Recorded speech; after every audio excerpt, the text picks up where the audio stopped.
नमस्कार मेरे प्यारे भाइयों, मैं हूं अनुज और आप सुन रहे हैं हॉरर कहानी, वो भी मेरी जुबानी। दोस्तों, आज का हॉरर पॉडकास्ट एक शख्स की है जिनका नाम आकाश है। तो चलिए अब यह कहानी आकाश जी के नजरिए से सुनते हैं। लेकिन उससे पहले आप लोगों से एक रिक्वेस्ट है, आप लोग हाई पॉइंट भेजकर अपना सपोर्ट जरूर दिखाएं। और अगर आप लोग चाहते हैं कि आपका नाम वीडियो में लिया जाए तो कमेंट में अपना नाम और अपने शहर का नाम जरूर लिखें। तो अब ज्यादा समय नहीं लेते हैं, चलिए कहानी की शुरुआत करते हैं। नमस्कार दोस्तों, मेरा नाम आकाश है और मैं दिल्ली के पास गुरुग्राम में रहता हूं। आज मैं आप लोगों को अपनी जिंदगी की एक ऐसी खौफनाक हकीकत से रूबरू कराना चाहता हूं। एक ऐसी हकीकत जिसने मेरी जिंदगी को हमेशा हमेशा के लिए बदल कर रख दिया। ये कोई सुनी सुनाई कहानी नहीं है, बल्कि मेरी अपनी आप बीती है। एक ऐसा सच जिसे आज भी याद करता हूं तो मेरी रूह कांप उठती है। उस घटना ने मुझे यकीन दिला दिया कि इस दुनिया में सिर्फ वही नहीं है जो हमें दिखाई देता है, बल्कि एक और भी दुनिया है, अनदेखी, अनसुनी, जो हमारे साथ साथ चलती है। और कभी कभी हमारी एक छोटी सी गलती उस दुनिया के दरवाजे हमारे लिए खोल देती है। और यकीन मानिए, एक बार वो दरवाजा खुल जाए तो उसे बंद करना नामुमकिन सा हो जाता है। ये बात आज से कोई 5 साल पुरानी है। मैं गुरुग्राम की एक बड़ी मल्टीनेशनल कंपनी में अच्छी पोस्ट पर काम करता था। अच्छी तनख्वाह थी, अपना फ्लैट था, गाड़ी थी, जिंदगी में सब कुछ था। मेरे दोस्त थे शिवा और मोहित, जो मेरे लिए भाइयों से बढ़कर थे। हम तीनों बचपन के दोस्त थे और एक ही शहर में नौकरी करते थे। हमारी जिंदगी अपनी ही रफ्तार से चल रही थी और मेरी जिंदगी में हेमा थी। हेमा, जिससे मैं पिछले 2 सालों से प्यार करता था। हम जल्द ही शादी करने वाले थे। हमारे घर वाले भी मान गए थे। हेमा मेरी जिंदगी थी, मेरी दुनिया थी। मुझे लगता था कि उसके बिना मैं एक पल भी नहीं जी सकता। लेकिन कहते हैं ना, जब जिंदगी बहुत अच्छी चल रही हो तो उसे किसी की नजर लग जाती है। उस मनहूस रात से कुछ दिन पहले मेरा और हेमा का किसी बात पर बहुत बड़ा झगड़ा हो गया। झगड़ा किस बात पर हुआ, ये आज मुझे ठीक से याद भी नहीं। शायद कोई छोटी सी बात ही थी, लेकिन बात इतनी बढ़ गई कि हम दोनों ने एक दूसरे को बहुत कुछ कह दिया। गुस्से में हेमा ने मुझसे कहा कि मैं उसकी परवाह नहीं करता और शायद मुझे उससे बेहतर कोई मिल गई है। मैंने भी गुस्से में कह दिया कि अगर उसे ऐसा ही लगता है तो वो मुझसे बात ही ना करे। उस दिन के बाद हमारी बात बंद हो गई। मैंने उसे कई बार फोन करने की कोशिश की, लेकिन उसने मेरा फोन नहीं उठाया। मैं अंदर ही अंदर टूट रहा था। जिस हेमा के बिना मेरा एक दिन नहीं गुजरता था, आज उससे बात किए हुए 3 दिन हो गए थे। उस रात ऑफिस से निकलने के बाद मेरा दिल बहुत भारी था। मैं घर नहीं जाना चाहता था। अकेलापन मुझे खाए जा रहा था। मेरे दोस्त शिवा और मोहित किसी काम से शहर से बाहर गए हुए थे। मैं बिल्कुल अकेला था। मैंने अपनी गाड़ी उठाई और बिना किसी मंजिल के बस चलाता रहा। गाड़ी चलाते चलाते मैं कब शहर से बाहर निकलकर जयपुर हाईवे पर आ गया, मुझे पता ही नहीं चला। दिमाग में बस हेमा का चेहरा घूम रहा था। उसकी कई बातें कानों में गूंज रही थीं। हाईवे पर एक जगह मुझे एक देसी शराब का ठेका दिखाई दिया। मैंने कभी ज्यादा शराब नहीं पी थी, बस दोस्तों के साथ कभी कभार। लेकिन उस दिन न जाने क्यों मैंने गाड़ी रोक दी। शायद मैं अपने गम को शराब में डुबो देना चाहता था। मैं उस ठेके से लगी हुई एक छोटी सी बार में चला गया। अंदर कुछ लोग बैठे हुए थे जो मुझे अजीब नजरों से देख रहे थे। शायद मेरे कपड़ों से मैं उन्हें कोई शहरी बाबू लग रहा था। मैंने किसी की परवाह नहीं की और एक कोने में जाकर बैठ गया। मैंने वेटर को बुलाकर एक बोतल मंगवाई और बस पीता रहा। 1 पैग, 2 पैग, 3 पैग। मुझे होश नहीं था कि मैं कितनी पी चुका था। मेरे दिमाग में बस एक ही चीज चल रही थी, हेमा। नशे में मुझे ऐसा लग रहा था जैसे हेमा मेरे पास बैठी है, मुझसे बातें कर रही है। मैं हवा में ही उससे बातें करने लगा, उसे माफी मांगने लगा। वहां बैठे लोग मुझे देखकर हंस रहे थे, लेकिन मुझे किसी की परवाह नहीं थी। जब बोतल खत्म हो गई तो मैंने पैसे दिए और लड़खड़ाते हुए बाहर निकला। रात के शायद 11 बज रहे थे। हाईवे बिल्कुल सुनसान था। इक्का दुक्का ट्रक तेजी से गुजर रहे थे, जिनकी हेडलाइट्स की रोशनी पल भर के लिए उजाला करती और फिर घना अंधेरा छा जाता। मैं अपनी गाड़ी में आकर बैठ गया। नशे में गाड़ी चलाना ठीक नहीं था, ये मैं जानता था, लेकिन उस वक्त मुझे किसी भी चीज की परवाह नहीं थी। मैंने गाड़ी स्टार्ट की और फिर से हाईवे पर दौड़ाने लगा। कुछ दूर जाने के बाद मुझे सड़क के किनारे एक पुराना पीपल का पेड़ दिखाई दिया। उस पेड़ के नीचे सीमेंट का बना एक गोल चबूतरा था। न जाने मेरे मन में क्या आया, मैंने गाड़ी उस पेड़ के पास रोक दी। मैं गाड़ी से बाहर निकला और उस चबूतरे पर जाकर बैठ गया। चारों तरफ घना अंधेरा और अजीब सी खामोशी थी। बस झींगुरों की आवाज उस खामोशी को तोड़ रही थी। हवा चल रही थी जिससे पीपल के पत्ते सरसरा रहे थे और एक डरावनी आवाज पैदा कर रहे थे। वो जगह ही बड़ी अजीब थी। ऐसा लग रहा था जैसे वहां मेरे अलावा भी कोई और है, लेकिन नशे में इंसान का डर खत्म हो जाता है। मैं वहां बैठकर आसमान में तारों को देखने लगा और हेमा को याद करके रोने लगा। मैं अपनी जिंदगी से खुद से नफरत करने लगा था। मुझे माफ कर दो हेमा, प्लीज वापस आ जाओ, मैं तुम्हारे बिना नहीं जी सकता। मैं बुदबुदा रहा था। तभी मुझे ऐसा लगा जैसे किसी ने मेरे कंधे पर हाथ रखा हो। मेरा पूरा शरीर एक पल के लिए कांप गया। मैंने झटके से पीछे मुड़कर देखा। नशे में मेरी आंखें धुंधला रही थीं, लेकिन जो चेहरा मुझे दिखाई दिया उसे देखकर मेरी आंखों में आंसू आ गए। वो हेमा थी। वो मेरे पीछे खड़ी थी और उसके चेहरे पर एक प्यारी सी मुस्कान थी, वही मुस्कान जिस पर मैं मरता था। हेमा, तुम? मेरी जबान लड़खड़ा रही थी। तुम यहां कैसे? तुम जहां हो मैं वहां ना आऊं, ऐसा हो सकता है क्या? उसने बड़े प्यार से कहा और मेरे पास चबूतरे पर बैठ गई। उसकी आवाज में इतनी मिठास थी कि मेरा सारा नशा, सारा गम जैसे पल भर में उड़ गया। मैंने नशे और भावनाओं में बहकर उससे पूछना जरूरी ही नहीं समझा कि वो इस सुनसान वीरान जगह पर आधी रात को अकेले कैसे आ सकती है। मेरा दिमाग उस वक्त कुछ भी सोचने समझने की हालत में नहीं था। मुझे तो बस अपनी हेमा मिल गई थी और मेरे लिए यही काफी था। मुझे माफ कर दो आकाश, उसने मेरा हाथ पकड़ते हुए कहा। गलती मेरी ही थी, मुझे तुमसे ऐसे बात नहीं करनी चाहिए थी। नहीं हेमा, गलती मेरी थी, मैं रोते हुए बोला। मैंने तुम्हारा दिल दुखाया। उसने अपने हाथों से मेरे आंसू पोंछे और मेरे कंधे पर सिर रख दिया। छोड़ो इन सब बातों को, अब हम कभी नहीं लड़ेंगे। हम दोनों कुछ देर तक चुपचाप बैठे रहे। उसका मेरे पास होना ही मुझे दुनिया की सबसे बड़ी खुशी दे रहा था। उस वीरान जगह का डर अब खत्म हो चुका था। मुझे ऐसा लग रहा था जैसे मैं जन्नत में हूं। फिर उसने अपना सिर उठाया और मेरी आंखों में देखकर बोली, आकाश, मुझसे एक वादा करो। क्या वादा? मैंने पूछा। वादा करो कि तुम मेरा साथ कभी नहीं छोड़ोगे, मरते दम तक नहीं। उसकी आंखों में एक अजीब सी गहराई थी जिसे मैं उस वक्त समझ नहीं पाया। यह कैसा वादा है हेमा? मैं तुम्हें कभी नहीं छोड़ सकता। तुम मेरी जिंदगी हो, मैंने कहा। नहीं, सिर्फ जिंदगी में नहीं, वो बोली और उसकी पकड़ मेरे हाथ पर मजबूत हो गई। वादा करो कि तुम मरने के बाद भी मेरा साथ नहीं छोड़ोगे। हम हमेशा साथ रहेंगे, इस जन्म में भी और उसके बाद भी। बोलो, करते हो वादा?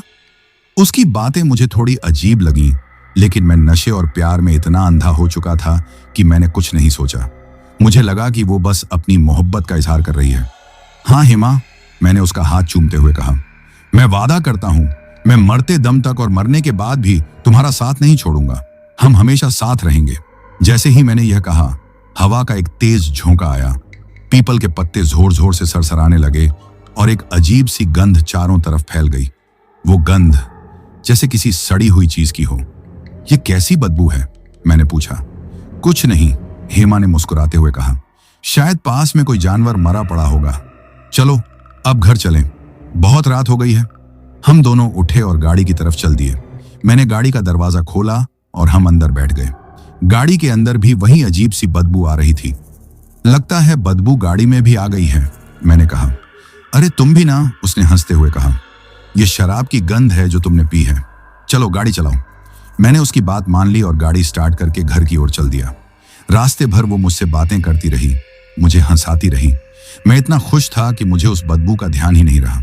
हम हाईवे से उतरकर शहर की सड़क पर आ चुके थे। रात के कारण सड़कें खाली थीं।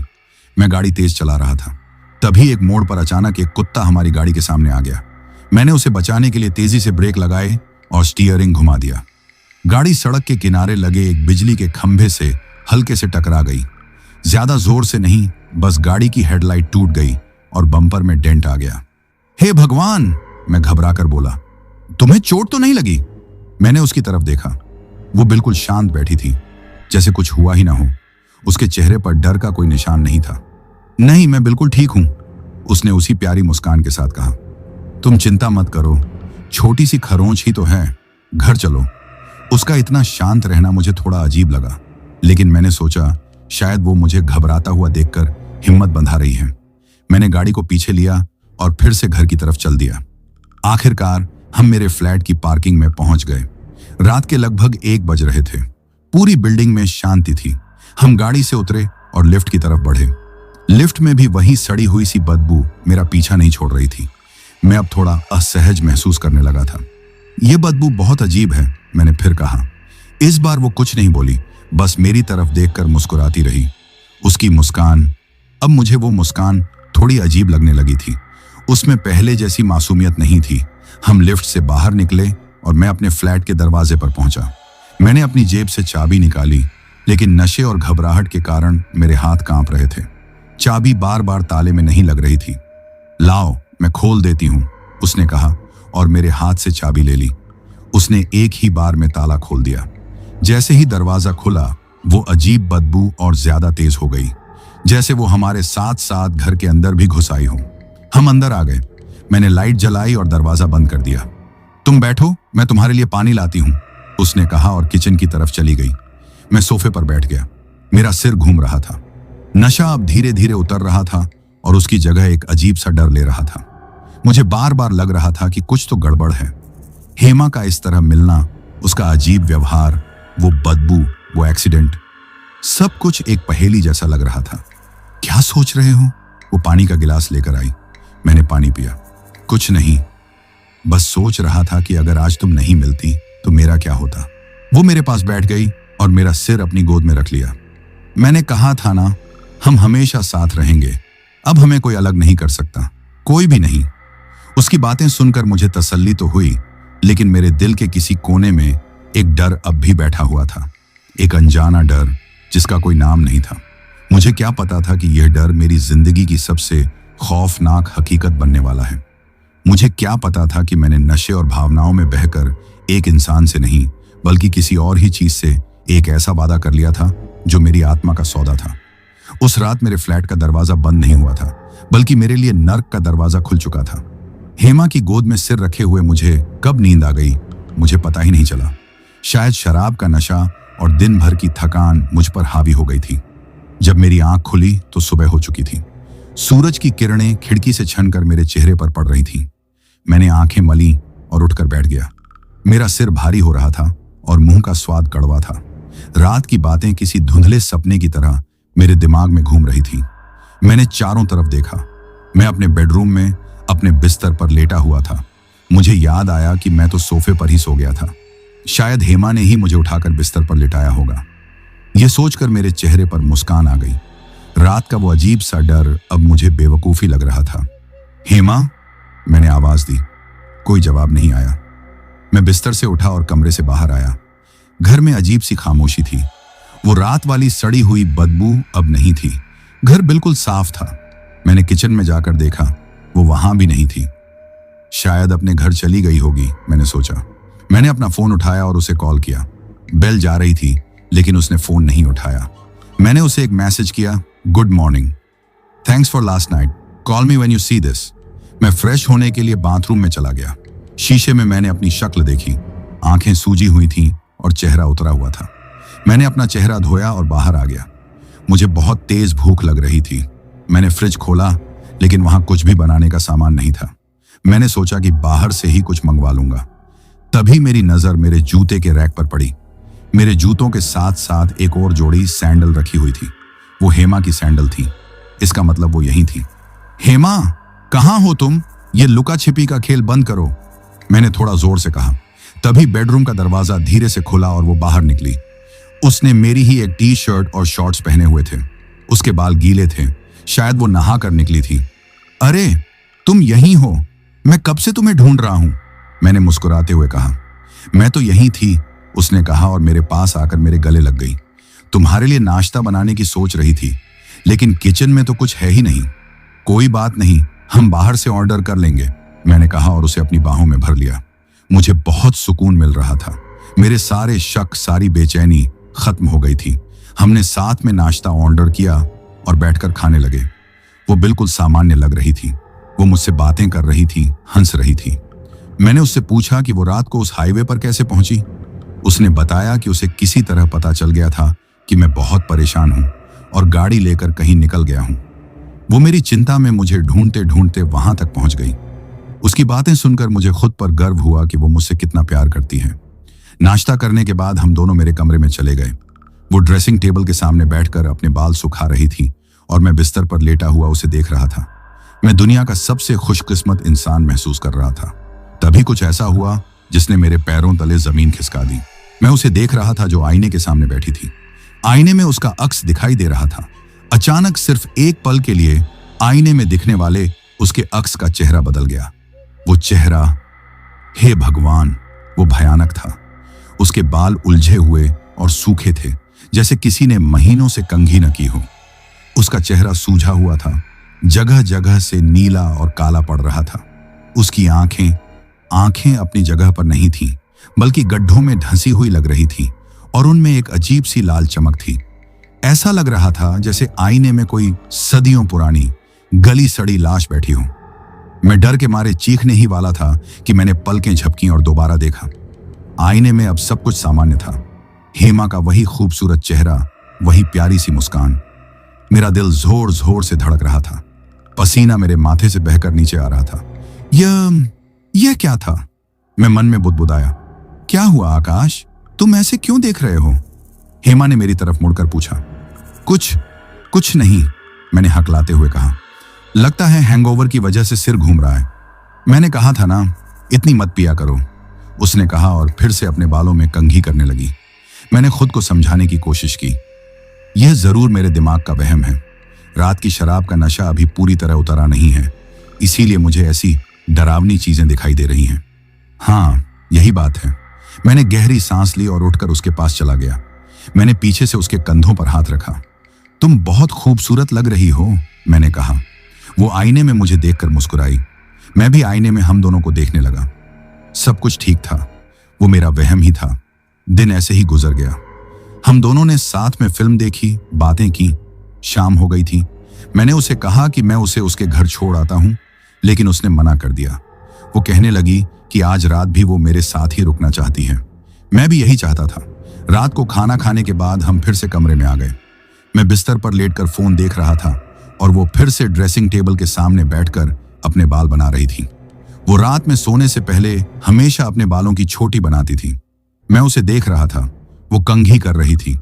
अचानक कमरे की ट्यूबलाइट एक पल के लिए झपकी और बंद होकर फिर से जल गई। और उसी एक पल में जब अंधेरा होकर वापस रोशनी हुई, मैंने उसे फिर से देखा। इस बार वो कोई वहम नहीं था। ड्रेसिंग टेबल के सामने बैठी वो लड़की हेमा नहीं थी, वो एक चुड़ैल थी। उसका असली भयानक चेहरा इस बार मुझे बिल्कुल साफ दिखाई दिया। वही उलझे हुए मटमैले बाल, वही सूझा हुआ गला हुआ चेहरा, वही धंसी हुई लाल आंखें। उसके होंठ काले पड़ चुके थे और जब वो मुस्कुराई तो मैंने देखा कि उसके दांत नुकीले और पीले थे। उसके नाखूनों से काला मैल टपक रहा था और सबसे खौफनाक बात, जब वो कंघी कर रही थी तो उसके बालों के साथ साथ उसकी खोपड़ी की चमड़ी भी उधड़कर कंघी में आ रही थी। मेरा खून जम गया। मेरी सांस मेरे गले में ही अटक गई। मैं हिल भी नहीं पा रहा था, बस उस खौफनाक मंजर को अपनी आंखों से देख रहा था। उसने धीरे धीरे अपनी गर्दन घुमाई, एक ऐसी हरकत के साथ जो किसी इंसान के लिए मुमकिन नहीं थी। उसकी गर्दन कर्रर की आवाज के साथ पूरी पीछे की तरफ घूम गई, जबकि उसका शरीर अभी भी आईने की तरफ ही था। उसने मेरी तरफ देखा।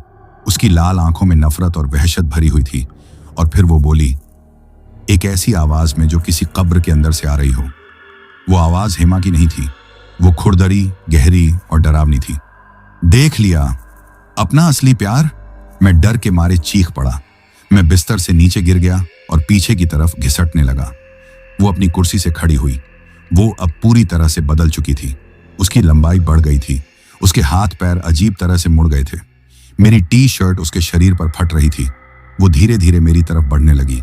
वादा किया था तुमने, वो बोली और हर कदम के साथ उसकी हड्डियों के छटकने की आवाज आ रही थी। मरने के बाद भी साथ नहीं छोड़ोगे। कौन हो तुम? मेरी आवाज कांप रही थी। हेमा कहाँ है? वो जोर जोर से हंसने लगी। उसकी हंसी इतनी भयानक थी कि मेरे कानों के पर्दे फट जाएं। हेमा, वो तो कब की जा चुकी, उसी हाईवे पर जहां तुमने मुझसे वादा किया था। 3 दिन पहले एक ट्रक ने उसे कुचल दिया था। तुम तो उसके जनाजे पर भी नहीं आए। ये सुनकर मेरे दिमाग में जैसे बम फट गया। नहीं, ये सच नहीं हो सकता। मैं ही हेमा हूं और अब तुम मेरे हो। वो बोली, तुम मेरे हो और मैं तुम्हारी। मैंने तुमसे वादा लिया था और अब मैं तुम्हें अपने साथ ले जाने आई हूं। उसका भयानक चेहरा मेरे करीब आता जा रहा था। वही सड़ी हुई बदबू अब इतनी तेज हो गई थी कि मेरा दम घुटने लगा। मुझे चक्कर आने लगे और मैंने वहीं जमीन पर उल्टी कर दी। डर गए? वो हंसी। अभी तो खेल शुरू हुआ है मेरे प्यार। उसने अपना लंबा हड्डियों वाला हाथ मेरी तरफ बढ़ाया। मैं अपनी पूरी ताकत से चिल्लाया, बचाओ, कोई है, बचाओ। लेकिन मेरी आवाज जैसे कमरे में ही दब कर रह गई। उसने एक झटके में मुझे मेरे बालों से पकड़ा और हवा में उठा लिया। मेरी टांगें हवा में झूल रही थीं। उसने मुझे दीवार पर दे मारा। मेरी पीठ में तेज दर्द हुआ। मैं नीचे गिर गया। वो मुझे लातों से मारने लगी। चिल्लाओ और चिल्लाओ, तुम्हारी आवाज इस कमरे से बाहर कोई नहीं सुन सकता। वो मुझे पीट रही थी और मैं दर्द और डर के मारे तड़प रहा था। मुझे अपनी मौत सामने दिखाई दे रही थी। मेरी आंखों के सामने अंधेरा छाने लगा था। तुमने वादा किया था आकाश, वादा। वो चीख रही थी, अब तुम सिर्फ मेरे हो, हमेशा के लिए। यह मेरे आखिरी शब्द थे जो मैंने सुने। इसके बाद मैं बेहोश हो गया। मुझे नहीं पता था कि मैं दोबारा आंखें खोल भी पाऊंगा या नहीं। मेरा फ्लैट जिस बिल्डिंग में था वो काफी शांत और अच्छी सोसाइटी थी। मेरे ठीक सामने वाले फ्लैट में वर्मा जी रहते थे, एक रिटायर्ड फौजी अफसर। वो थोड़े सख्त मिजाज के थे लेकिन दिल के बहुत अच्छे थे। अक्सर बालकनी में या लिफ्ट में मिलते तो हालचाल पूछ लिया करते थे। उस रात वर्मा जी अपने कमरे में कोई किताब पढ़ रहे थे। रात के करीब 10:30 बजे थे। तभी उन्हें मेरे फ्लैट से कुछ गिरने की जोरदार आवाज सुनाई दी, जैसे कोई भारी चीज जमीन पर पटकी गई हो। वो चौंक गए। उन्होंने सोचा शायद मुझसे कुछ गिर गया होगा। उन्होंने इस पर ज्यादा ध्यान नहीं दिया और वापस पढ़ने लगे। लेकिन कुछ ही देर बाद उन्हें मेरे फ्लैट से चीखने की आवाजें आने लगी। मेरी आवाज! मैं दर्द और डर के मारे चिल्ला रहा था। आवाजें दबी हुई आ रही थीं, लेकिन इतनी तेज थीं कि वर्मा जी को साफ सुनाई दे गईं। इसके साथ ही उन्हें चीजों के टूटने और फेंके जाने की आवाजें भी आ रही थीं। अब वर्मा जी को चिंता हुई। उन्हें लगा कि शायद मेरे घर में चोर घुस आए हैं और मुझ पर हमला कर रहे हैं। वो अपनी जगह से उठे। एक फौजी होने के नाते वो डरने वालों में से नहीं थे। उन्होंने अपने कमरे में रखी अपनी पुरानी लाइसेंसी रिवॉल्वर निकाली। हालांकि उसमें गोलियां नहीं थीं, पर डराने के लिए काफी थी। वो हिम्मत करके अपने फ्लैट से बाहर निकले और मेरे दरवाजे के पास आए। अंदर से अभी भी मेरे चिल्लाने और चीजों के टूटने की आवाजें आ रही थीं। आकाश बेटा, दरवाजा खोलो, सब ठीक तो है? उन्होंने दरवाजा खटखटाते हुए आवाज लगाई। अंदर से कोई जवाब नहीं आया, बस मेरी दर्द भरी कराहें सुनाई दे रही थीं। आकाश, मैं वर्मा अंकल हूं, दरवाजा खोलो बेटा। उन्होंने फिर से जोर से दरवाजा पीटा। तभी अंदर से सारी आवाजें अचानक बंद हो गईं। एक अजीब सी खामोशी छा गई। यह खामोशी ज्यादा डरावनी थी। वर्मा जी का दिल किसी अनहोनी की आशंका से बैठ गया। उन्हें लगा कि जरूर कोई गड़बड़ है।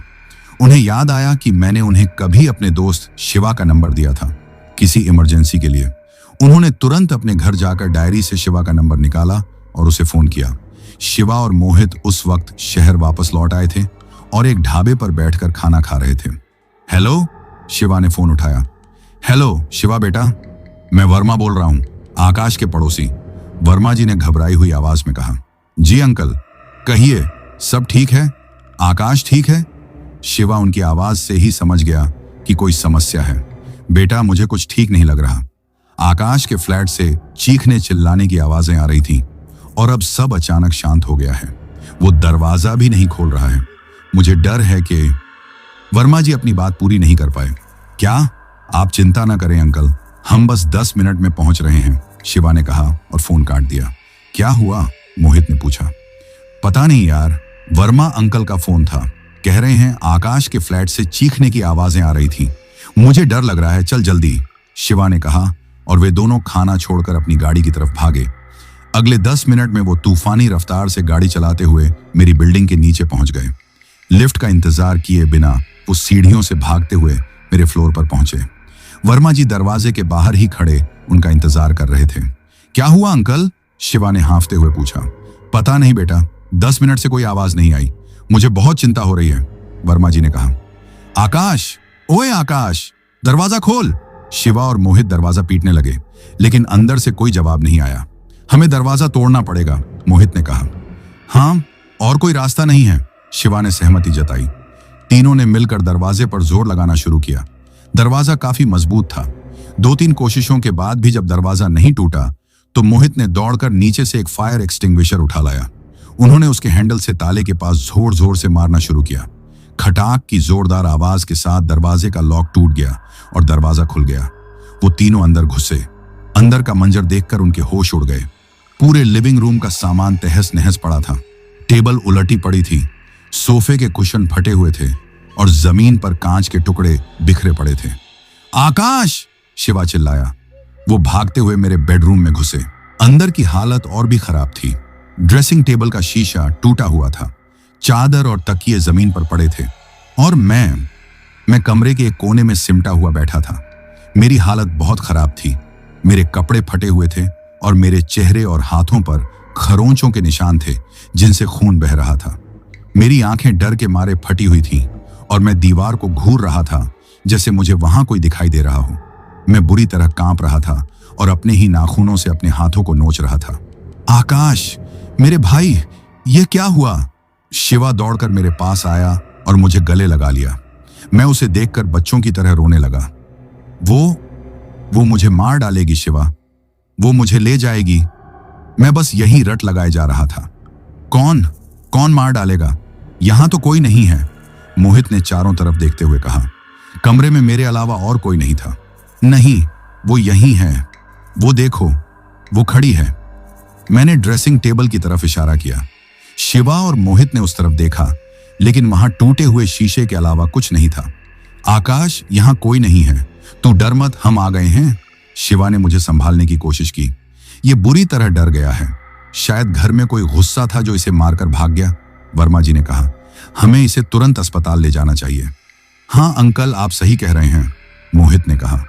शिवा और मोहित ने मुझे सहारा देकर उठाया। मैं चलने की हालत में नहीं था, मेरे पैर लड़खड़ा रहे थे। उन्होंने मुझे किसी तरह पकड़कर कमरे से बाहर निकाला और गाड़ी की तरफ ले जाने लगे। नहीं, मुझे कहीं नहीं जाना, वो मेरा पीछा कर रही है, वो गाड़ी में भी आ जाएगी। मैं चिल्ला रहा था, उनसे छूटने की कोशिश कर रहा था। शांत हो जा आकाश, कुछ नहीं होगा।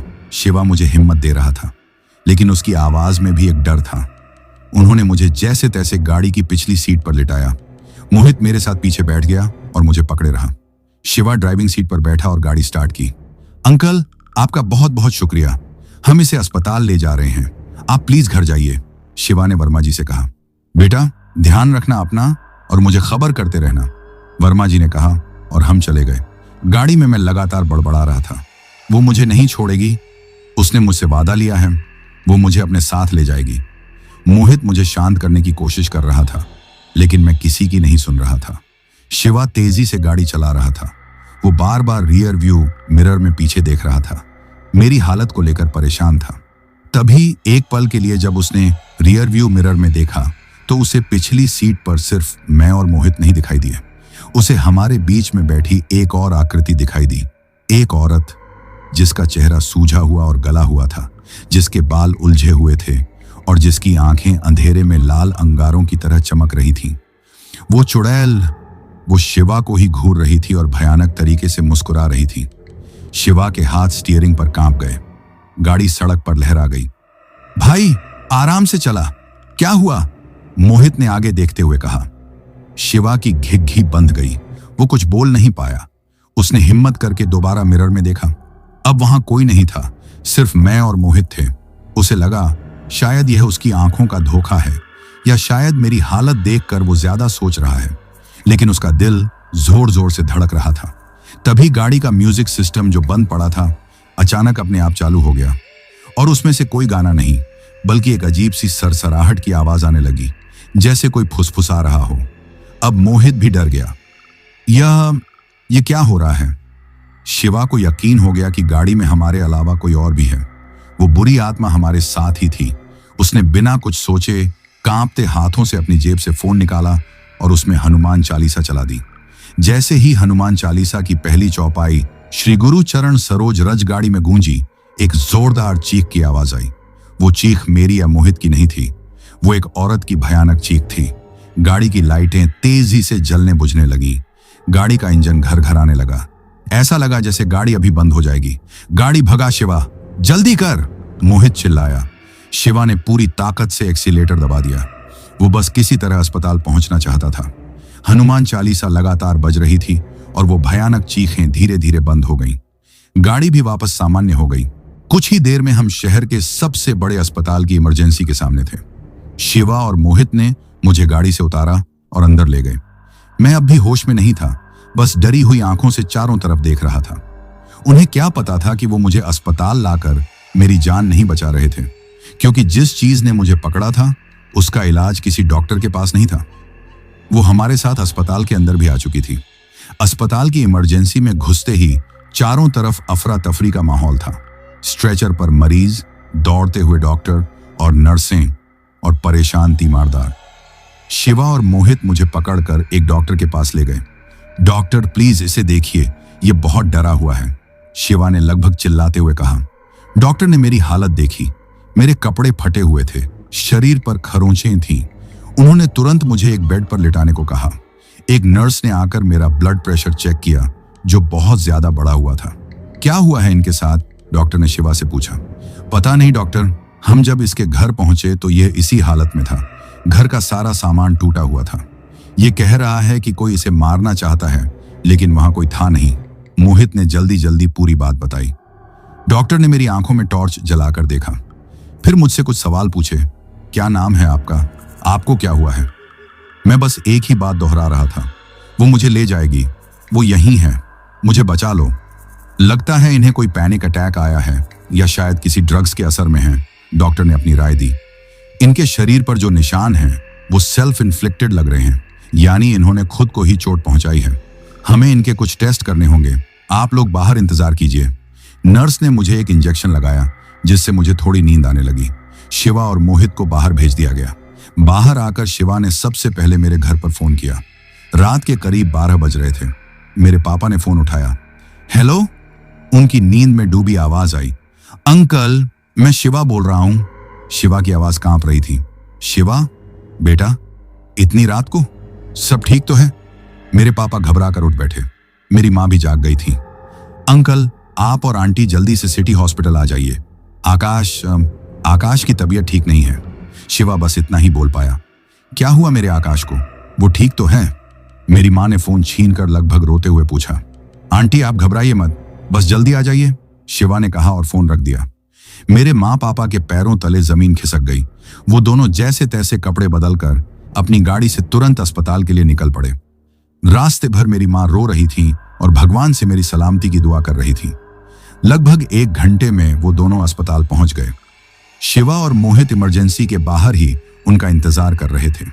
मेरी माँ भागकर शिवा के पास आई। कहाँ है मेरा बेटा? क्या हुआ उसे? शिवा और मोहित ने उन्हें पूरी बात बताई। कैसे वर्मा अंकल का फोन आया और कैसे हम जब पहुंचे तो मैं किस हालत में था। गाड़ी वाली बात उन्होंने नहीं बताई। उन्हें लगा कि माँ पापा और ज्यादा डर जाएंगे। मेरी माँ यह सब सुनकर वहीं बेंच पर बैठकर रोने लगी। पापा ने उन्हें संभाला और फिर डॉक्टर से मिलने अंदर गए। डॉक्टर ने उन्हें बताया, देखिए फिजिकली उन्हें कोई बड़ी चोट नहीं है, बस कुछ खरोंचे हैं, लेकिन मेंटली वो बहुत बड़े शॉक में हैं। हमने उन्हें नींद का इंजेक्शन दिया है। सुबह हम एक साइकेट्रिस्ट से उनका चेकअप करवाएंगे। हमें लगता है यह किसी गहरे डिप्रेशन या हेल्यूसिनेशन का मामला है। पापा डॉक्टर की बातों से ज्यादा सहमत नहीं थे, लेकिन वो कर भी क्या सकते थे। हम सब बाहर बैठकर मेरे होश में आने का इंतजार करने लगे। कुछ देर बाद मुझे एक प्राइवेट रूम में शिफ्ट कर दिया गया। मैं बेड पर बेहोशी में सो रहा था, लेकिन मेरी नींद भी शांत नहीं थी। मैं बार बार नींद में चौंक जाता, बड़बड़ाता और हाथ पैर पटकने लगता। मेरी माँ मेरे सिरहाने बैठकर मेरे बालों में हाथ फेर रही थी और लगातार रोए जा रही थी। पापा, शिवा और मोहित कमरे में चुपचाप बैठे हुए थे। सबके चेहरों पर हवाइयां उड़ रही थीं। सुबह हो गई। साइकेट्रिस्ट आए। उन्होंने मुझसे बात करने की कोशिश की, लेकिन मैं किसी की बात का जवाब नहीं दे रहा था। बस डरी सहमी नजरों से कमरे के कोनों में देख रहा था। उन्होंने इसे एक्यूट साइकोसिस का केस बताकर कुछ दवाइयां लिख दी। 2 दिन अस्पताल में गुजर गए। मेरी हालत में कोई सुधार नहीं था। मैं खाना पीना छोड़ चुका था। ड्रिप के सहारे ही मुझे जिंदा रखा जा रहा था। मैं बस एक जिंदा लाश बनकर रह गया था। तीसरे दिन की दोपहर को मेरी माँ मेरे पास बैठी थी। कमरे में उनके और मेरे अलावा कोई नहीं था। पापा और दोस्त कुछ खाने के लिए बाहर गए थे। मेरी माँ बहुत धार्मिक औरत थी। वो हमेशा अपने पर्स में एक छोटी सी डिब्बी रखती थी जिसमें सिंदूर और एक बहुत छोटा सा शीशा होता था जिसे वो श्रृंगारदानी कहती थी। वो उसे बहुत शुभ मानती थी। उन्होंने यूं ही अपनी श्रृंगारदानी निकाली और शीशे में अपना चेहरा देखने लगी। अपनी मांग में सिंदूर ठीक करने लगी। शीशा छोटा सा था लेकिन उसमें कमरे का काफी हिस्सा दिखाई दे रहा था। उन्होंने शीशे में मेरे बेड का सिरहाना देखा और जो उन्होंने देखा उससे उनकी चीख निकल गई। उस छोटे से शीशे में उन्हें साफ दिखाई दे रहा था कि मेरे बेड के सिरहाने जहां कोई नहीं बैठा था वहां एक औरत की काली परछाई बैठी हुई है। वो परछाई एक भयानक औरत की थी जिसके बाल बिखरे हुए थे और वो लगातार मेरी तरफ झुकी हुई थी जैसे मेरे कान में कुछ कह रही हो। मेरी माँ ने डर के मारे आंखें बंद कर ली और फिर से शीशे में देखा। वो साया अब भी वहीं था। उन्होंने हिम्मत करके शीशे से नजर हटाई और सीधे मेरे सिरहाने की तरफ देखा। वहां कोई नहीं था। जगह बिल्कुल खाली थी। वो समझ गई। उनका दिल कांप गया। वो समझ गई कि यह कोई डॉक्टरी बीमारी नहीं है। मेरे बेटे पर किसी बुरी आत्मा, किसी प्रेत का साया है। उनके हाथ से श्रृंगारदानी छूटकर जमीन पर गिर गई। तभी पापा और शिवा अंदर आए। उन्होंने माँ को इस तरह डरा हुआ देखा तो घबरा गए। क्या हुआ? तुम चीखी क्यों? पापा ने पूछा। माँ ने कांपते हुए उन्हें पूरी बात बताई। पहले तो पापा को यकीन नहीं हुआ। उन्हें लगा कि वो चिंता में ऐसा सोच रही हैं। लेकिन शिवा और मोहित, जो गाड़ी वाली घटना के गवाह थे, वो माँ की बात सुनकर एक दूसरे का चेहरा देखने लगे। उन्हें यकीन हो गया कि माँ सच कह रही हैं। अंकल, आंटी ठीक कह रही हैं, शिवा ने हिम्मत करके कहा। उस रात जब हम आकाश को गाड़ी में ला रहे थे तब मुझे भी वो दिखाई दी थी। और शिवा ने गाड़ी वाली पूरी घटना पापा को बता दी। अब पापा के चेहरे का रंग भी उड़ गया। वो समझ गए कि उनका बेटा किसी बहुत बड़ी मुसीबत में है जिसका इलाज इस अस्पताल में नहीं हो सकता। हमें आकाश को यहां से निकालना होगा, माँ ने रोते हुए कहा। हमें उसे अपने गांव ले जाना होगा। वहां पास में ही कुटिया वाले बाबा की समाधि है। वहीं मेरे बच्चे को बचा सकते हैं। पापा ने तुरंत फैसला लिया। तुम लोग आकाश के पास रुको, मैं डिस्चार्ज की तैयारी करता हूं। पापा काउंटर पर गए लेकिन डॉक्टर आकाश को डिस्चार्ज करने के लिए तैयार नहीं थे। उनका कहना था कि मरीज की हालत स्थिर नहीं है और उसे अभी डॉक्टरों की निगरानी में रखना जरूरी है। पापा ने उनसे बहुत बहस की लेकिन जब वो नहीं माने तो पापा ने अगेंस्ट मेडिकल एडवाइस वाले फॉर्म पर साइन कर दिए जिसका मतलब था कि हम अपनी जिम्मेदारी पर मरीज को ले जा रहे हैं। हम सब ने मिलकर मुझे सहारा दिया। मैं बहुत कमजोरी महसूस कर रहा था। नर्सें और वार्ड बॉय हमें अजीब नजरों से देख रहे थे। हम किसी की परवाह किए बिना मुझे पकड़कर अस्पताल से बाहर लाए और अपनी गाड़ी में बिठाया। शिवा गाड़ी चला रहा था। पापा उसके साथ आगे बैठे थे। मैं, माँ और मोहित पीछे बैठे थे। माँ ने मुझे कसकर पकड़ रखा था और लगातार हनुमान चालीसा का पाठ कर रही थी। हमने शहर छोड़ दिया था और अपने गांव की तरफ जाने वाले हाईवे पर थे। सफर लंबा था, लगभग 5 घंटे का। लेकिन अब हमारे दिल में एक छोटी सी उम्मीद थी। एक उम्मीद कि शायद कुटिया वाले बाबा के पवित्र स्थान पर मेरे ऊपर आया ये भयानक साया खत्म हो जाएगा। लेकिन हम ये नहीं जानते थे कि वो आत्मा इतनी आसानी से मेरा पीछा नहीं छोड़ने वाली थी। वो हमारे साथ उसी गाड़ी में सफर कर रही थी और अपने असली घर, अपनी असली दुनिया में ले जाने का इंतजार कर रही थी। अस्पताल से गांव का सफर मेरी जिंदगी का सबसे लंबा और खौफनाक सफर था। गाड़ी हाईवे पर तेजी से दौड़ रही थी लेकिन मुझे लग रहा था जैसे वक्त थम गया है। मैं पीछे की सीट पर माँ की गोद में सिर रखकर लेटा हुआ था। मेरा शरीर तप रहा था और मैं रह रहकर कांप रहा था। माँ लगातार मेरे सिर पर हाथ फेर रही थी और धीमी आवाज में मंत्र पढ़ रही थी। मोहित दूसरी तरफ बैठा हुआ था और उसने मेरा हाथ मजबूती से पकड़ रखा था। जैसे जैसे हम शहर से दूर होते जा रहे थे, गाड़ी के अंदर का माहौल और भी ज्यादा बोझिल और डरावना होता जा रहा था। गाड़ी में एक अजीब सी ठंडक बढ़ती जा रही थी जबकि बाहर गर्मी थी और वही सड़ी हुई मतली कर देने वाली बदबू फिर से गाड़ी में भरने लगी थी। ये बदबू फिर से आ रही है, मोहित ने धीरे से कहा। चुप रहो, पापा ने आगे से कहा। बस भगवान का नाम लो। शिवा खामोशी से गाड़ी चला रहा था लेकिन मैं देख सकता था कि उसके हाथ स्टीयरिंग पर सफेद पड़ रहे थे। उसकी नजरें सड़क पर थीं लेकिन उसका ध्यान कहीं और था। अचानक मैं जोर से चीख पड़ा, वो आ गई माँ, वो आ गई। मैं उठकर बैठ गया और गाड़ी के शीशे से बाहर देखने लगा। कहाँ है बेटा? कौन आ गया? माँ ने मुझे पकड़ते हुए पूछा। वो देखो, वो पेड़ पर बैठी है, वो हमें देख रही है। मैंने उंगली से इशारा किया। सबने उस तरफ देखा। सड़क के किनारे एक सूखा हुआ पेड़ था, लेकिन उस पर कोई नहीं था। बेटा, वहां कोई नहीं है, तुम शांत हो जाओ, पापा ने कहा। लेकिन मुझे वो दिख रही थी।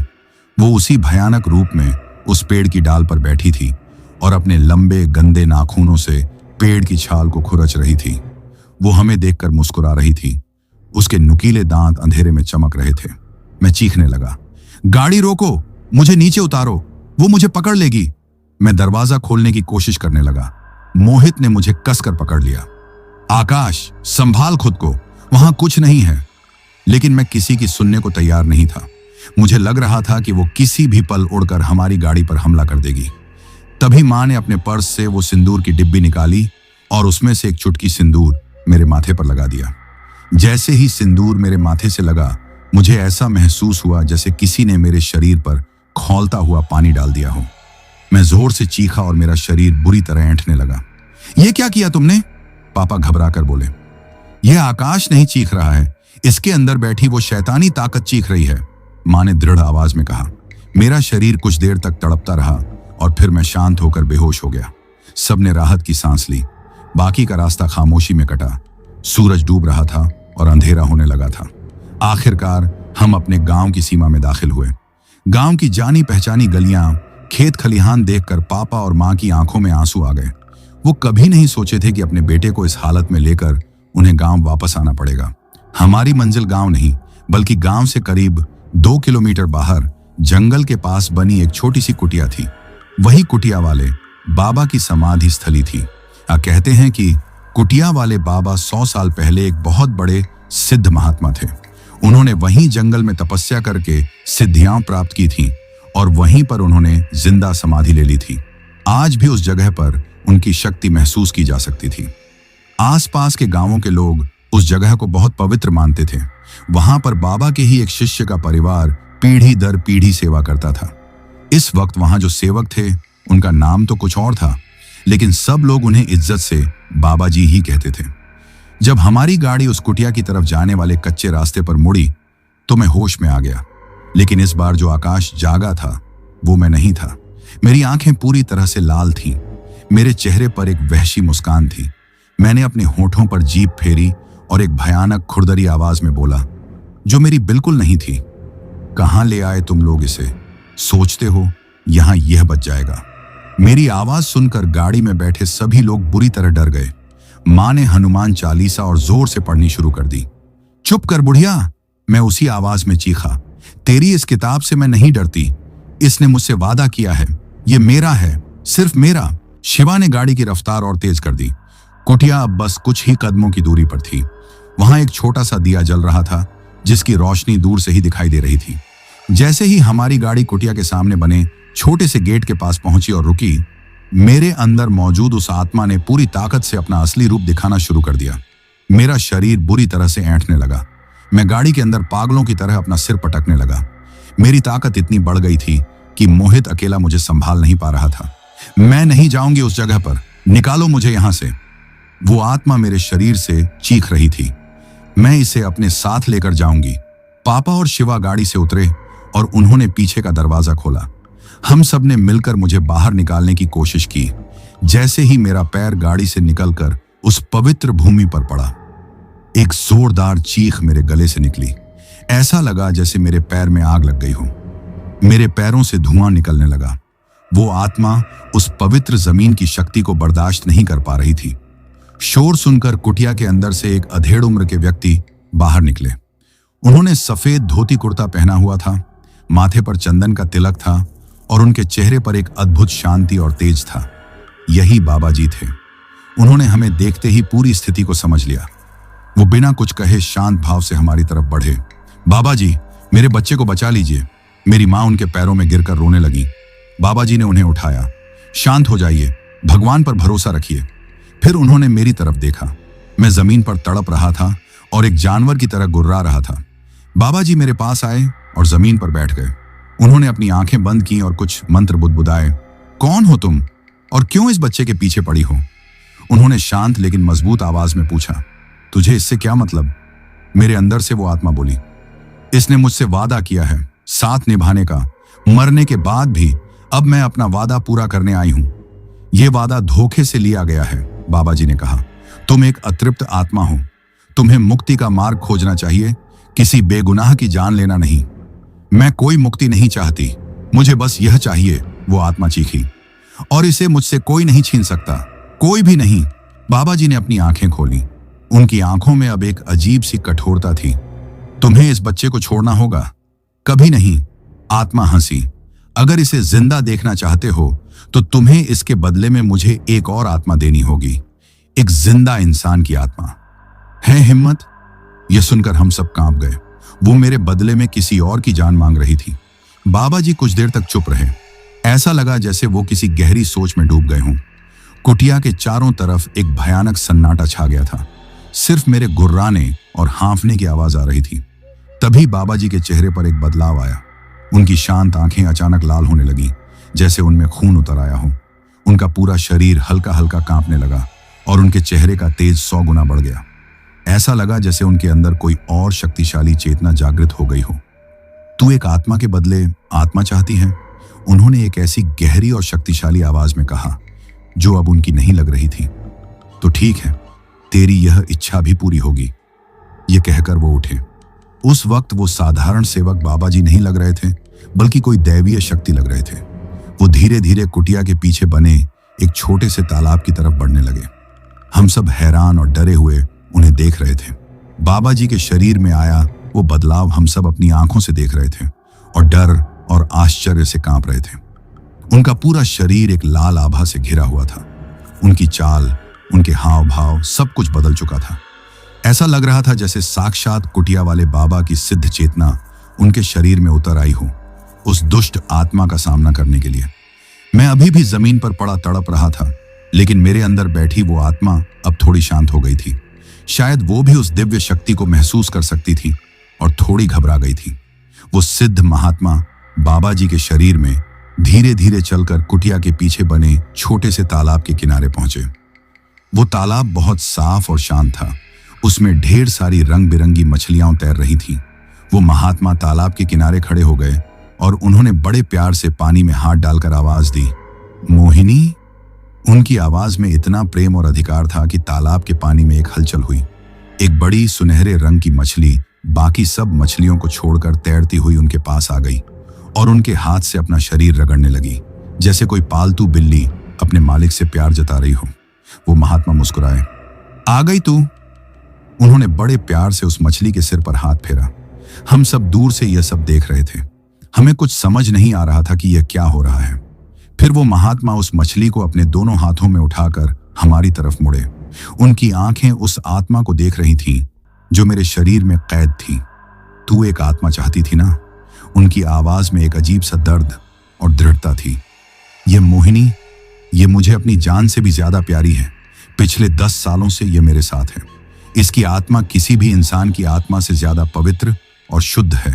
मैं आज इस आकाश के प्राणों के बदले तुझे अपनी सबसे प्रिय मोहिनी की आत्मा देता हूं। क्या तुझे यह सौदा मंजूर है? यह सुनकर हम सब के होश उड़ गए। एक मछली की आत्मा? क्या वो प्रेत इस सौदे को मानेगी? मेरे शरीर से एक कर्कश हंसी की आवाज आई। एक मछली, एक जानवर के बदले एक इंसान की जान? तू मुझे बेवकूफ समझता है? महात्मा के चेहरे पर कोई भाव नहीं बदला। वो शांत रहे। यह कोई साधारण मछली नहीं है। इसकी आत्मा में इतनी दिव्यता है कि तुझे 100 इंसानों की आत्मा के बराबर शांति मिलेगी। या तो तू इसे स्वीकार कर और इस लड़के को मुक्त कर, या फिर यहीं इसी पवित्र भूमि पर मेरे क्रोध से भस्म हो जा। फैसला तेरा है। महात्मा की आवाज में इतनी शक्ति थी कि पूरा वातावरण कांप गया। मेरे अंदर बैठी वो आत्मा एक पल के लिए चुप हो गई। शायद वो उस मछली की आत्मा की शक्ति को महसूस कर सकती थी। उसे शायद यह भी समझ आ गया था कि वो इस सिद्ध महात्मा से जीत नहीं सकती। कुछ देर की खामोशी के बाद मेरे मुंह से वो आत्मा बोली, ठीक है, मुझे यह सौदा मंजूर है, लेकिन अगर इसने मुझे धोखा दिया। सिद्ध महात्मा अपने वचन से नहीं फिरते, महात्मा ने कहा। उन्होंने अपनी आंखें बंद की। उन्होंने अपने हाथ में पकड़ी हुई मोहिनी मछली के ऊपर दूसरा हाथ रखा और कुछ मंत्र पढ़ने लगे। जैसे जैसे वो मंत्र पढ़ रहे थे, उस मछली के शरीर से एक तेज सुनहरा प्रकाश निकलने लगा। वो प्रकाश इतना तेज था कि हमारी आंखें चौंधिया गईं। वो प्रकाश धीरे धीरे मछली के शरीर से निकलकर एक छोटे सुनहरे गोले के रूप में महात्मा के हाथ के ऊपर तैरने लगा। यह उस मछली की पवित्र आत्मा थी। मछली का शरीर अब शांत हो चुका था, वो मर चुकी थी। महात्मा ने उस सुनहरे गोले की तरफ देखा और फिर मेरी तरफ। ले, अपनी इच्छा पूरी कर, उन्होंने कहा। वो सुनहरा गोला धीरे धीरे हवा में तैरता हुआ मेरी तरफ आया। जैसे ही वो मेरे शरीर के पास पहुंचा, मेरे अंदर से एक काली परछाई, एक धुएं का गुब्बार चीखते हुए बाहर निकला। वो हेमा की चुड़ैल का असली रूप था। वो काला धुआं उस सुनहरे गोले के चारों तरफ लिपट गया। एक पल के लिए ऐसा लगा जैसे अंधेरे और उजाले की लड़ाई हो रही हो। फिर वो सुनहरा गोला और वो काला धुआं दोनों मिलकर एक हो गए और पलक झपकते ही हवा में विलीन हो गए। सब कुछ शांत हो गया और मैं जमीन पर शांत लेटा हुआ था। मेरे शरीर की ऐंठन खत्म हो चुकी थी। मेरा चेहरा अब सामान्य लग रहा था। मैं गहरी नींद में सो गया था। वो आत्मा जा चुकी थी। मेरी माँ दौड़कर मेरे पास आई और मुझे गले लगाकर रोने लगी। पापा, शिवा, मोहित, सबकी आंखों में आंसू थे। बाबा जी के शरीर से वो दिव्य चेतना अब जा चुकी थी। वो वापस अपने सामान्य रूप में आ गए थे। वो बहुत थके हुए लग रहे थे और उनके चेहरे पर अपनी प्यारी मछली को खोने का गहरा दुख था। वो चुपचाप उस मरी हुई मछली को वापस तालाब में छोड़कर कुटिया के अंदर चले गए। उस रात हम सब उसी कुटिया के आंगन में सोए। मेरी जिंदगी में शायद वो पहली रात थी जब मैं इतने सालों बाद बिना किसी डर, बिना किसी बुरे सपने के एक बच्चे की तरह सोया था। अगली सुबह जब मेरी आंख खुली तो सूरज निकल चुका था। पक्षियों के चहचहाने की आवाज आ रही थी। मैंने धीरे धीरे आंखें खोली। मैंने देखा कि मैं एक कुटिया के बाहर एक चारपाई पर लेटा हुआ हूं। मेरी माँ मेरे पास ही जमीन पर बैठी सो रही थी। पापा, शिवा और मोहित भी पास ही में सो रहे थे। मेरा शरीर बहुत कमजोर महसूस हो रहा था, जैसे मैं किसी लंबी बीमारी से उठा हूं। मेरे दिमाग में पिछले कुछ दिनों की घटनाएं किसी भयानक सपने की टूटी फूटी तस्वीरों की तरह घूम रही थी। एक सुनसान हाईवे, हेमा का मिलना, वो वादा, आईने में वो भयानक चेहरा और फिर दर्द और चीखें। मुझे सब कुछ याद आ रहा था, लेकिन ऐसा लग रहा था जैसे ये सब मेरे साथ नहीं, किसी और के साथ हुआ हो। मैं उठकर बैठ गया। मेरे उठते ही माँ की आंख खुल गई। मुझे होश में देखकर उनकी आंखों में खुशी के आंसू आ गए। मेरा बच्चा, तू ठीक है? उन्होंने मेरे चेहरे को चूमते हुए कहा। उनकी आवाज सुनकर सब लोग जाग गए। सब मुझे ठीक देखकर बहुत खुश थे। शिवा और मोहित ने आकर मुझे गले लगा लिया। भाई, तूने तो हमें डरा ही दिया था, शिवा ने कहा। मुझे अभी भी पूरी तरह यकीन नहीं हो रहा था कि वो भयानक दौर खत्म हो चुका है। मेरे अंदर एक डर अब भी बाकी था। तभी बाबा जी कुटिया से बाहर आए। उनके चेहरे पर अभी भी शांति थी, लेकिन उनकी आंखें उदास थीं। शायद वो अपनी मोहिनी को याद कर रहे थे। आओ बेटा, होश आ गया तुम्हें, उन्होंने मुस्कुराते हुए कहा। हम सब उनके सम्मान में खड़े हो गए। मैं चलकर उनके पास गया और उनके पैरों में गिर पड़ा। बाबा जी, आपने मुझे नई जिंदगी दी है। मैं आपका यह एहसान कभी नहीं चुका पाऊंगा। उन्होंने मुझे उठाकर गले लगा लिया। बेटा, यह सब उन सिद्ध महात्मा की कृपा है। मैं तो बस एक सेवक हूं। फिर वो मुझे लेकर उस तालाब के किनारे गए। जानते हो बेटा, तुम्हारी जान बचाने के लिए इस तालाब की एक आत्मा ने अपनी कुर्बानी दी है। और फिर उन्होंने और मेरे माँ पापा ने मुझे रात की पूरी कहानी बताई। कैसे उस महात्मा ने अपनी सबसे प्रिय मछली की आत्मा का सौदा करके मेरी जान बचाई। यह सुनकर मेरी आंखों से आंसू बहने लगे। मेरे कारण एक बेजुबान पवित्र जीव को अपनी जान देनी पड़ी। मैं खुद को अपराधी महसूस कर रहा था। अब तुम्हें प्रायश्चित करना होगा बेटा, बाबा जी ने मेरे कंधे पर हाथ रखते हुए कहा। तुम्हें एक वचन लेना होगा। मैं कुछ भी करने को तैयार हूं बाबा जी, मैंने कहा। आज से तुम जीवन भर इन बेजुबान जीवों की सेवा करोगे। तुम कभी किसी मछली को नहीं मारोगे, ना ही कभी मछली खाओगे। तुम जहां भी रहोगे अपने आसपास के तालाबों, नदियों के जीवों की रक्षा करोगे। यही तुम्हारा प्रायश्चित है और यही उस आत्मा को तुम्हारी सच्ची श्रद्धांजलि होगी। बोलो, लेते हो ये वचन? मैंने उस तालाब के पवित्र पानी को हाथ में लेकर वचन लिया। मैं वचन लेता हूं कि आज से जीवन भर मछलियों और पानी के हर जीव की सेवा और रक्षा करूंगा। मैं उन्हें कभी कोई नुकसान नहीं पहुंचाऊंगा। उस दिन के बाद मेरी जिंदगी हमेशा के लिए बदल गई। शिवा और मोहित कुछ दिन मेरे साथ रहकर वापस चले गए, लेकिन इस घटना ने उन्हें भी बदल दिया था। उनका दुनिया को देखने का नजरिया अब पहले जैसा नहीं था। हम आज भी सबसे अच्छे दोस्त हैं। मैंने और मेरे माँ पापा ने फैसला किया कि हम अब अपने पैतृक गांव में ही रहेंगे। मैंने शहर वाला फ्लैट बेच दिया और गांव के घर को ठीक करवाया। आज इस बात को 5 साल हो गए हैं। मैं अब अपने माँ पापा के साथ यहीं अपने गांव में रहता हूँ। मैंने अपनी जिंदगी कुटिया वाले बाबा की उस समाधि स्थली की सेवा में लगा दी है। मैं रोज सुबह शाम वहां जाता हूँ, सफाई करता हूँ और उस तालाब की मछलियों की देखभाल करता हूँ। उन हजारों मछलियों में मुझे आज भी मेरी मोहिनी दिखाई देती है, जिसने मुझे एक नया जीवन दिया। मैं उस भयानक रात को और उस खौफनाक वादे को कभी नहीं भूल सकता। वो घटना मुझे हमेशा याद दिलाती है कि हमारी दुनिया कितनी रहस्यमयी है। कभी कभी अनजाने में, नशे या भावनाओं में बहकर किया गया एक छोटा सा मजाक या दिया गया एक वादा हमारी जिंदगी की सबसे बड़ी मुसीबत बन सकता है। हमारी जबान से निकले शब्दों में बहुत ताकत होती है, इतनी ताकत कि वो अनदेखी दुनिया के दरवाजे भी खोल सकती है। इसलिए दोस्तों, आज मैंने यह कहानी आपको इसलिए बताई है ताकि आप भी यह समझ सकें। कभी किसी चीज का मजाक न बनाएं जिसके बारे में आप जानते नहीं। कभी अनजाने में कोई ऐसा वादा न करें जिसे निभाने की कीमत शायद आपको अपनी जान या अपनी आत्मा देकर चुकानी पड़े, क्योंकि हम नहीं जानते कि कौन कहां किस रूप में हमारी गलतियों का इंतजार कर रहा है। तो दोस्तों, यह कहानी यही खत्म हुई। अब जिन भाइयों ने अपना नाम वीडियो में कमेंट किया था उनका नाम लेते हैं।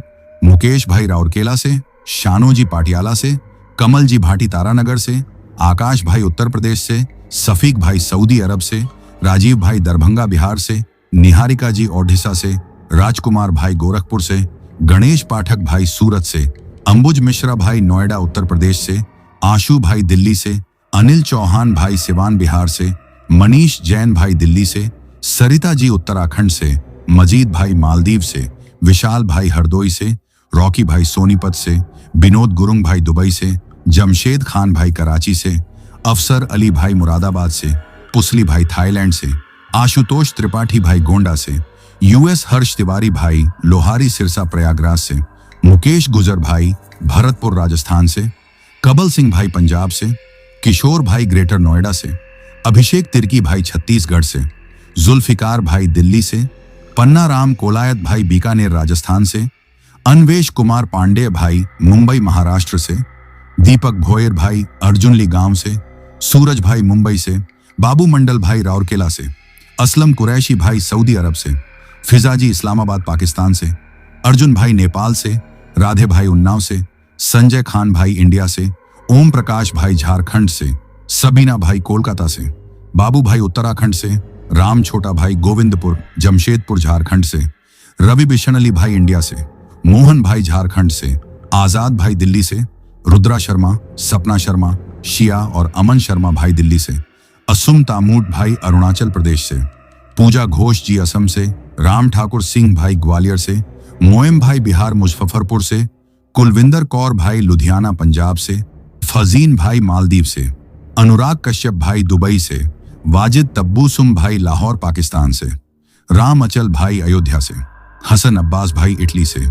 मेहुल वर्मा भाई प्रयागराज से, राहुल भाई ओडिशा से, ऋषभ और राकेश भाई पंजाब से, शहजादी जी सऊदी अरब से, विनीता जी लखनऊ से, गोपाल भाई कोलकाता से, वाजिद तबस्सुम भाई पाकिस्तान से, वसीम अहमद भाई नागपुर महाराष्ट्र से, राम भदौरिया भाई मध्य प्रदेश से, जीवन तमंग भाई काठमांडू नेपाल से, कादिर शिकालगार से, पूरन चंद बालोतरा भाई राजस्थान से, उर्वशी जी वेस्ट बंगाल दार्जिलिंग से, देवांश भाई ग्वालियर मध्य प्रदेश से, बलबिंदर सिंह भाई राजस्थान से, ओमकार सिंह भाई झारखंड से, बापूनू भाई ओडिशा से, योगपाल पांडे भाई बस्ती से, संतोष कोरबा भाई छत्तीसगढ़ से, रंजीत तिवारी भाई कानपुर से, अविनाश भाई फरीदाबाद से, कमल भाई म्यांमार से, राज मालवीय भाई मध्य प्रदेश से, सरोज भाई ओडिशा से, अवनीत जानवी और मानसी जालंधर पंजाब से, पीहू छावी और जतिन भाई चंडीगढ़ से, लकी राव भाई वाराणसी से, रोहन भाई रामपुर से, सैयद मेहदी भाई सऊदी से, रामू भाई असम से, जीतेंद्र सिसोदिया भाई भगवानपुर से, गणेश भाई नासिक से, बाबू मोनी जी असम गोहपुर से, अलीना, अयान, जफिराह, इम्तेज भाई दुबलिन आयरलैंड से, अर्जुन छेत्री भाई असम से, निरुपमा नायक भाई ओडिशा से, जुनैद भाई मालेगांव से, अशोक भाई नासिक महाराष्ट्र से, रविंद्र भाई आगरा से, तरुणा भाई झारखंड से, अंकु भाई बलिया से, राम भाई मध्य प्रदेश से, वंदना यादव जी जबलपुर से, लता सिंह जी कर्नाटक से, मेहरुखा भाई लाहौर पाकिस्तान से, नरेंद्र मानकर भाई सौसर से, मीना गुरुंग जी काठमांडू नेपाल से, विक्की भाई मौर्याट्यूर से, शनि भाई बस्ती से, हामिद उल्लाह भाई इस्लामाबाद पाकिस्तान से, दिनेश कुंभार भाई महाराष्ट्र से, अक्षय राजभर भाई चौरा से, टठूंग भाई ईटानगर से, सफदार अब्बास भाई रावलपिंडी पाकिस्तान से, लकी भाई इटली और इकबाल भाई जर्मनी से, अशोक कुमार भाई उदयपुर राजस्थान से। और जिन भाइयों ने अपना नाम कमेंट किया है लेकिन उनका नाम वीडियो में नहीं लिया गया है, तो भाइयों आप लोग टेंशन ना लें, आप लोगों का नाम अगली वीडियो में जरूर लिया जाएगा। और अगर आप लोग भी चाहते हैं कि आपका नाम वीडियो में लिया जाए तो अपना नाम और अपने शहर का नाम वीडियो में कमेंट करें। अगर आपको यह कहानी पसंद आई हो तो वीडियो को लाइक और चैनल को सब्सक्राइब करें ताकि और भी डरावनी कहानियां आप तक पहुंच सकें। कहानी को अंत तक सुनने के लिए दिल से धन्यवाद दोस्तों। आज के लिए बस इतना ही, मिलते हैं जल्द ही कुछ नई कहानियों के साथ। तब तक के लिए अपना ध्यान रखिए।